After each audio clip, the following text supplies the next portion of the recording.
Okay, well, we're back now, and it's time for History Strikes Back. As I said, March 2nd commemorates the duo bi-semi-sesquiquagesimimal anniversary of the Texas Republic. Okay.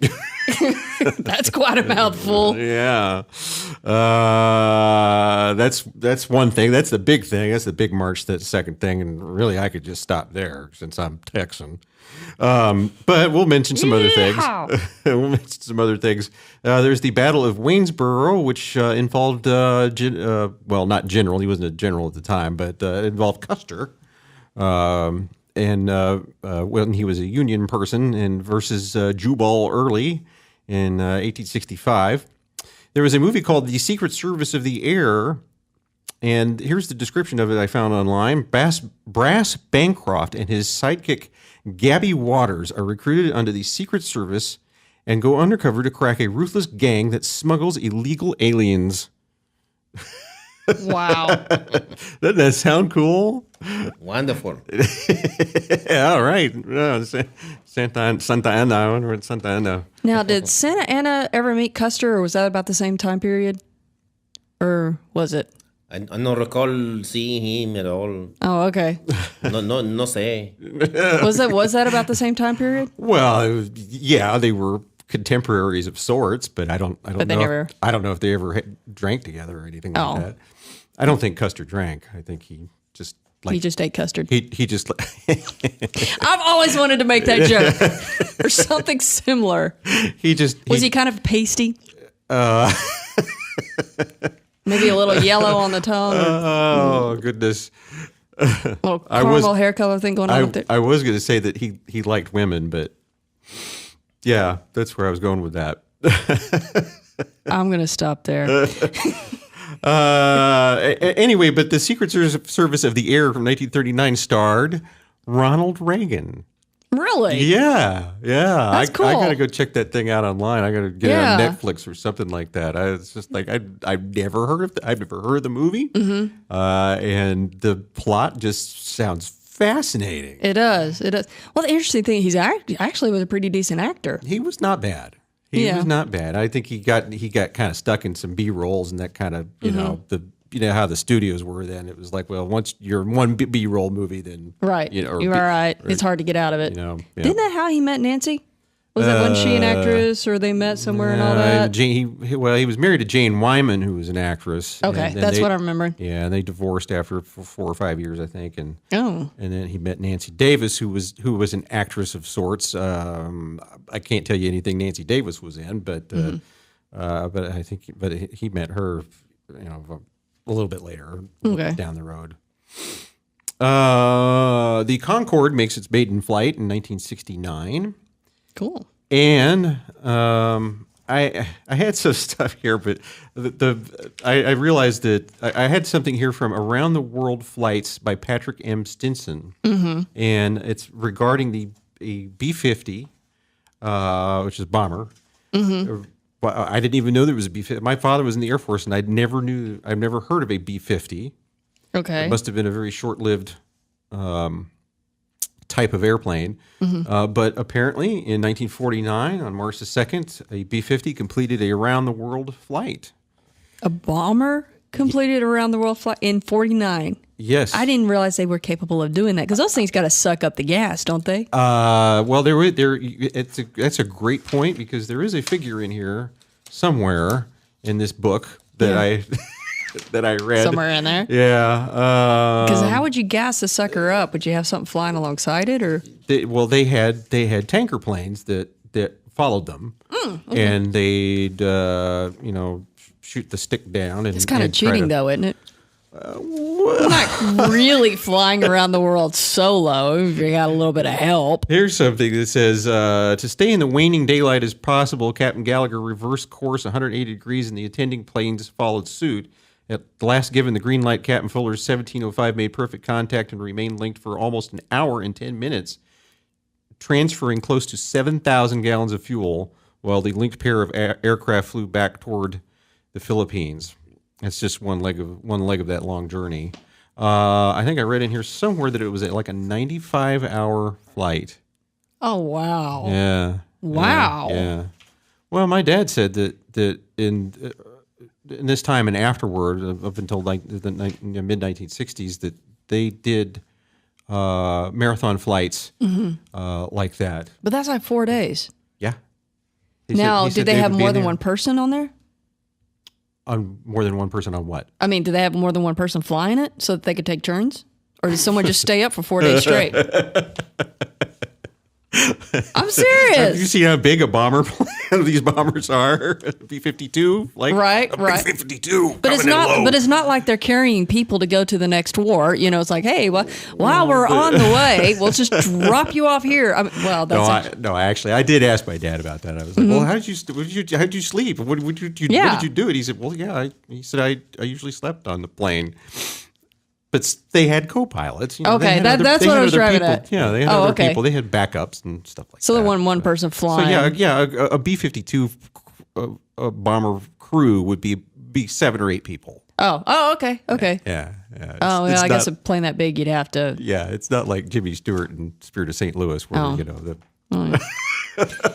I don't think I'm going to make it. I'm all by myself out here. Because I had 2 or 3 people flying it, the janitor in the back, and somebody had to clean the toilets. I don't know. Toilet. What toilet's in a plane? I mean, you just shoot it out the back. The benefit of being a guy, right? Hey, pardon me, can you open the hatch? Talk about bombs away. And then down below on the ocean, it's raining.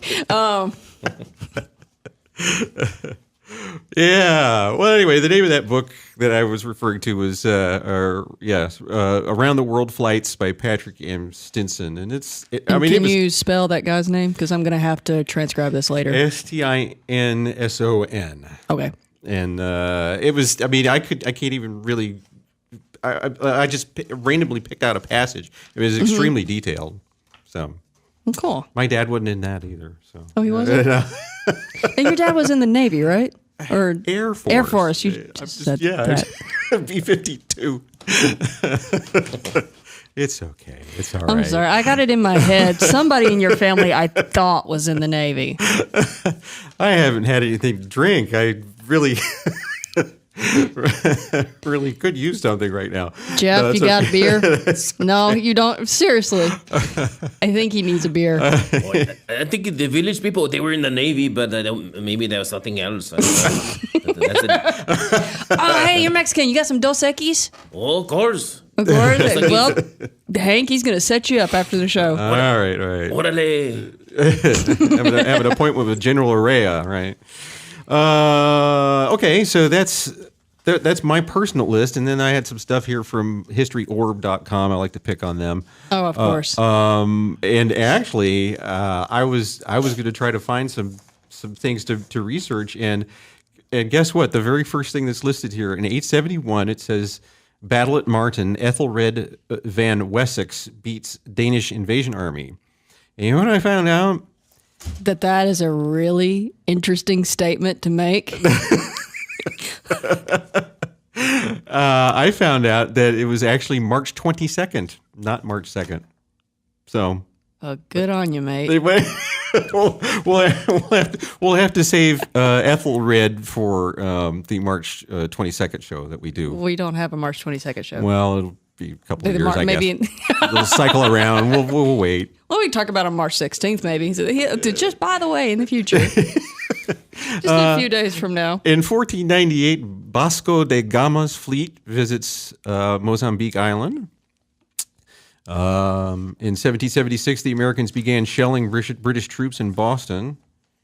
The Freedmen's Bureau was founded for black education in 1865 on March 2nd. And in 1865, during the Civil War, or the War of Northern Aggression, was the Battle of Waynesboro in Virginia.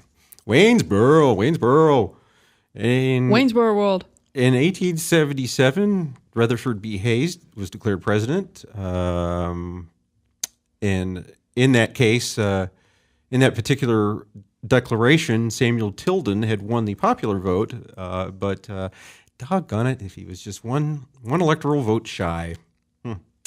The American Trotting Association was organized in Detroit in 1887. Say that again. I'm sorry. Dang it. The American You Trotting. did that on purpose. The American Trotting Association was organized in Detroit. The American Trotting Association. Yeah, yeah. So is it a equestrian something or other? Beats me. Or instead of jogging, they all went out to trot? Or were they all hot to trot? In 1887, I don't know. I don't think they were hot enough to trot by then. Oh, it was it in August? No, it was in March. Yeah. Yeah. It's not really local to me. I concur. Crazy Americans. In 1904, official playing rules of professional baseball clubs was adopted. Why did I circle that? Oh, I didn't circle that. I just sloppily. That was just very sloppy circling. I was actually going to say in 1903, Martha Washington Hotel, catering to women only, opened in New York City. Oh, wow. Cool. Yeah. Is it still there? How about them broads? Probably, maybe not. I don't know. 1903? I don't know. No. What's the name of it? It fell down during the women's lib movement. Oh, are you serious?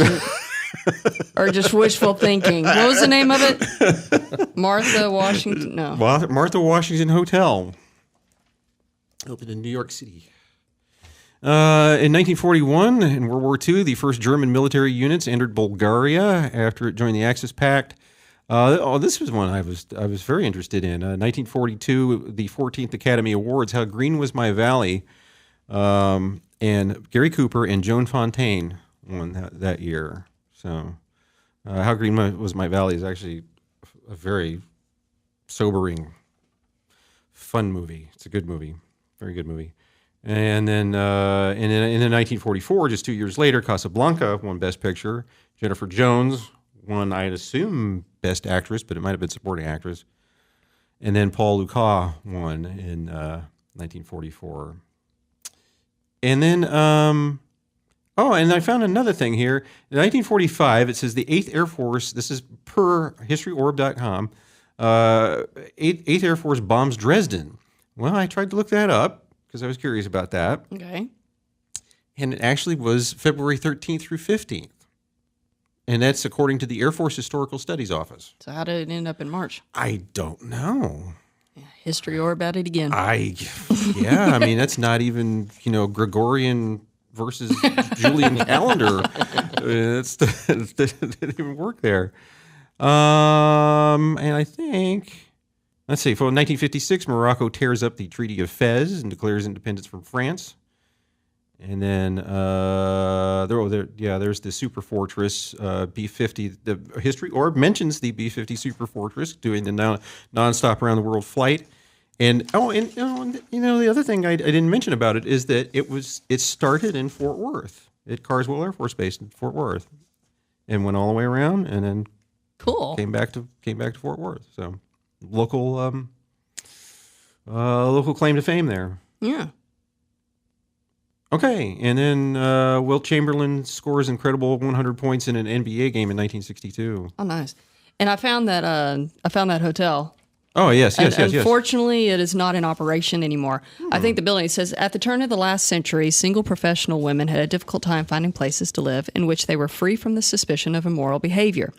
A group of reformers responded in 1903 by building a hotel exclusively for women, the Martha Washington, at 30 East 30th Street through the block to 29th East 29th.